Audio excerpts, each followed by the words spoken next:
নমস্কার সকল বস, অনেক দিন পরে ভিডিও আপলোড করছি। ভিডিওটি দেখে যদি ভালো লেগে থাকে অবশ্যই লাইক করো, নতুন চ্যানেল সাবস্ক্রাইব করো, ভিডিওটি অবশ্যই ফ্রেন্ডদের কাছে শেয়ার করতে ভুলো না। আর বন্ধুরা, তোমার সাথে আজকে আলোচনা করবো ডাব্লিউবি পুলিশের পুরো সিলেবাস অ্যানালিস, পুরো আলোচনা করবো A to Z। আশা করি তোমারটা অনেক হেল্পফুল হবে। আর কেমন লাগলো ভিডিওটি অবশ্যই কমেন্ট বক্সে কমেন্ট করে বলো। আর তোমাদের নেক্সট যে আমি আলোচনা করবো সেটা হচ্ছে তোমাদের যে ম্যাথের যে শর্ট টিপসগুলো, সেটা আমি পরে ভিডিওতে আপলোড করে দেবো। তো চলো কথা না বাড়িয়ে ভিডিওটি শুরু করে নেওয়া যাক। যারা এবার ডাব্লিউবিসি প্রিলিতে পাস করে তার জন্য অনেক শুভেচ্ছা, কিন্তু যারা পাস করোনি আর যারা নতুন এবছরে ফর্ম ফিল আপ করলে তার জন্য থাকলো আন্তরিক শুভেচ্ছা।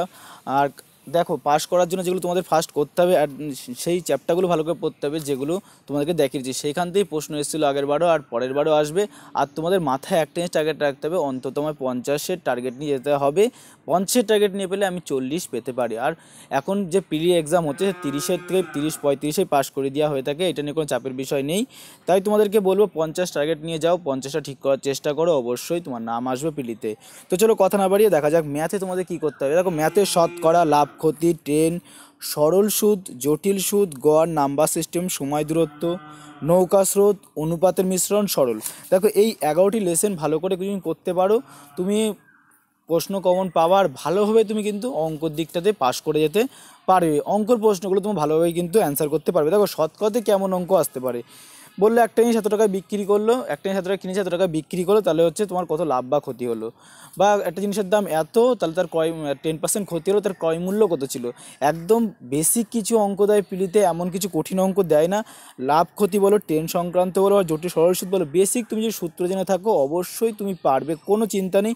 আর সমস্ত সূত্র আমি তোমাদেরকে নেক্সট ভিডিওতে আপলোড করে দেবো। ভিডিওটি যদি বড় হবে তবু তোমাদেরকে আপলোড করে নেবো। তোমরা স্ক্রিনশট নিয়ে নিতে পারো। ম্যাথের এই চ্যাপ্টারগুলো অবশ্যই এখন থেকে প্র্যাকটিস করো, অনেক দিন হাতে সময় আছে, তোমার টার্গেটটা থাকবে ভালোভাবে আরও। এছাড়াও তোমার দেখো বর্গমূল, ঘনমূল। দেখো, সরল অঙ্ক কিন্তু একদম পাতি সরল অঙ্ক দেয় না, আমি বলবো একটু ক্যালকুলেশন করতে হয়, ভগ্নাংশ টাইপের দিয়ে দেয়, একটু ক্যালকুলেশন করে করে বের করতে হয়। এটা বাড়িতে প্র্যাকটিস করবে সরল অঙ্কগুলো ভালো করে, ঠিক আছে। দেখো, এক্সাম্পল বর্গমূল কেমন করে বের করতে বলে, দেখো এরকম রুটের মধ্যে দিয়ে দেবে 21 প্লাস, ধরো আমি এক্সাম্পল হিসেবে দেখিয়েছি, তখন রুটের মধ্যে দেখো 15 + 1 করলে কত হয় 16, 16 রুট করলে কত হয় 4 হয়, আর 21 4 যোগ করলে কত হয় 25 হয়, 25 রুট কত 5, ঠিক আছে। এরকম এক্সাম্পল তোমাকে অঙ্ক দেবে বর্গমূল টাইপের, ঠিক আছে। তোমরা যদি আরপিএফের এক্সাম দিয়ে থাকো তাও দেখবা কিন্তু এরকম টাইপের অঙ্ক এসেছিলো। আর ডাব্লিউ পুলিশও তোমাদের এরকম টাইপের সোজা কিছু অঙ্ক দেবে, এই নিয়ে কোনো চাপের বিষয় নেই। ভালো করে প্র্যাকটিস করো। অনুপাতের অঙ্ক কেমন দিতে পারে, A/B সমান 2:3, B/C, T/4, তাহলে ABC কত হবে, এই ধরনের কিছু পাতি তোমাদের অঙ্ক দেবে। যারা আগেরবার এক্সাম দিয়ে তারা জানো খুব একটা কঠিন প্রশ্ন কিন্তু আসবে না। এরপর আছে জিআই। জিআই দেখো, ত্রিভুজ গণনা করা, সরল গণনা করা, মানে কতগুলো দাগ আছে, ঠিক আছে, চতুর্ভুজ গণনা করা, নাম্বার সিরিজ, নাম্বার সিরিজ তো বুঝতেই পারছো, ওডেড নাম্বার, ঠিক আছে, ABCD সিরিজ দিয়ে যে প্রশ্নগুলো আসে, ওডেড বের করা, তারপরে কীভাবে বের করো ABC, এই যে প্রশ্নগুলো, স্থান নির্ণয়, কত নম্বর র্যাঙ্ক যেটা তোমার রয়েছে, যে অমুক অমুক স্থান র্যাঙ্কে রয়েছে, দিক নির্ণয়, ঘড়ি থেকে, ক্যালেন্ডার, ভেনচিত্র, রক্তের সম্পর্ক, এই কটা যদি তুমি ভালো করে করতে পারো, তুমি জিআই কিন্তু ডাব্লিউ পুলিশের জন্যই এনাফ, আর এর বেশি কিছু লাগবে না, ঠিক আছে। তাহলে ম্যাথ গেল, জিআই গেল, এবার আমি জিকেতে আসি। দেখো, জিকেতে আমি বলবো হিস্ট্রিটা একদম খুঁটে খাও, একদম ভালো করে মুখস্থ করে ফেলো জিকেটা, হিস্ট্রিটা আর ভূগোলটা, ঠিক আছে। সবচেয়ে বেশি প্রশ্ন আসে কিন্তু ইতিহাস আর ভূগোল থেকে ডাব্লিউ পুলিশে। ভালো করে মুখস্থ করে যারা মেন এক্সাম দেবে তাদের জন্য বলছি, ভালো করে ইতিহাস আর ভূগোল ভালো করে পড়ো। সংস্কৃতি, অর্থাৎ সংস্কৃতির মধ্যে তোমরা কী পড়বে দেখো আমি বলে দিই। আর হিস্ট্রির মধ্যে এটা বলবো তোমাদের কিন্তু ভারতের ইতিহাস পড়লেই হবে, ঠিক আছে। ভারতের ইতিহাসের বাইরে প্রশ্ন আসে না, ভারতের ইতিহাস শুরু মুখস্থ করো, বিশ্বের ইতিহাস লাগবে না। ভূগোলও তাই, শুধু ভারতের ইতিহাস মুখস্থ করো, বিশ্বের ইতিহাস লাগবে না, ঠিক আছে।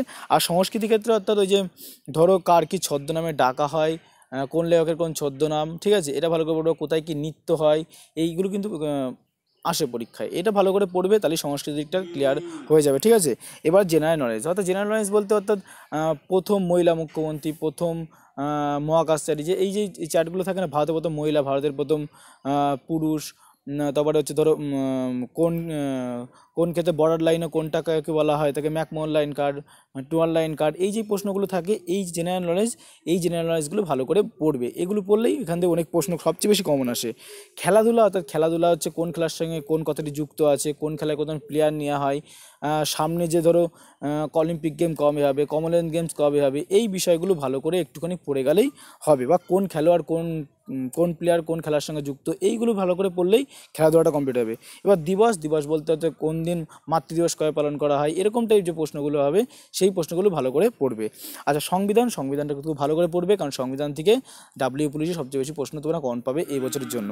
আচ্ছা এবার হচ্ছে বিজ্ঞানটাও তো জোর না দিলেও ছিল, কারণ বিজ্ঞান থেকে খুব কম প্রশ্ন আসে, তবে বিজ্ঞানটাও পড়ে যাবে ভালো করে, ঠিক আছে। বিজ্ঞানটিও প্রশ্ন আসে, তবে খুব একটি প্রশ্ন আসে না বিজ্ঞান থেকে, তবে বিজ্ঞানও ভালো করে পড়বে। যদি 10টাও প্রশ্ন আসে বিজ্ঞান থেকে, সেটাও তোমার কাছে অনেকটা বেশি ভালো হবে। এবার তোমাদের কি বই পড়তে হবে সেই বইগুলোর নাম বলে দিয়ে দেখো। আমি সবসময় বলি দেবদত্তর বই যদি তোমার পড়তে পারো খুব ভালো হয়, কারণ বইটা একটু মোটা, আর এতে পুরো সিলেবাস দেওয়া থাকে আর সমস্ত কিছু দেওয়া থাকে তোমার যা লাগবে। যারা ভালো পড়তে চাও তাদের জন্য দেবদত্তর বই ঠিক আছে। রেলওয়ে চ্যালেঞ্জার সবচেয়ে বেশি আগের বারে যে কমন এসেছিলো রেলওয়ে চ্যালেঞ্জার বই থেকে, তোমরা প্রশ্ন সেটে মিলিয়ে দেখতে পারো। রেলওয়ে চ্যালেঞ্জার থেকে কিন্তু সবচেয়ে বেশি প্রশ্ন কমন এসেছিলো আগের বারে, তাই বলো রেলওয়ে চ্যালেঞ্জার বইটা কিনতে পারো। আর একটা পাতলা বই, পড়তেও তোমাদের সময় লাগবে না বেশি, এই বইটা তোমরা পড়তে পারো, কারণ হাতে 5 থেকে 7 মাস, এখন অনেক দিন সময় পাচ্ছ, কমপক্ষে 5 থেকে 7 মাস, তাই এই বইটা ভালো করে পড়বা। তো এছাড়াও তোমরা কিন্তু প্রত্যেক মাসে সাফল্য অ্যাচিভার্সটা নেবে। আর অঙ্ক প্র্যাকটিস করা যারা একদম পারো না, চঞ্চল ঘোষের ম্যাথটা অবশ্যই কিনে নেবে, ঠিক আছে। এছাড়াও তরুণ গোয়েলের তোমরা একটি বই আছে বাংলায় বের করেছে, সেই তরুণ গোয়েলের বাংলায় বইটি কিনে পড়তেও পারো। এই বইটা তরুণ গোয়েলের বইটা বিজ্ঞানের দিক থেকে খুবই ভালো বলে মনে করি, ঠিক আছে। এছাড়া ইংলিশে যারা পড়ো তাদের লুসেন বা আছেই ভালো সবচেয়ে বলবো। এছাড়া আগরওয়ালের অনেক বই আছে, আগরওয়ালের ম্যাথ আছে, এগুলো তোমরা করতে পারো যারা ইংলিশে করো। বাংলার ক্ষেত্রে আমি বলে দিলাম, কারণ ওয়েস্ট বেঙ্গল ছেলেরা বেশি বাংলায় প্র্যাকটিস করে। তো জয় হিন্দ, বন্দে মাতরম, টেক কেয়ার। ভিডিওটি কেমন লাগলো অবশ্যই কমেন্ট বক্সে কমেন্ট করলো। নেক্সট ভিডিও দেখা হচ্ছে। জয় হিন্দ।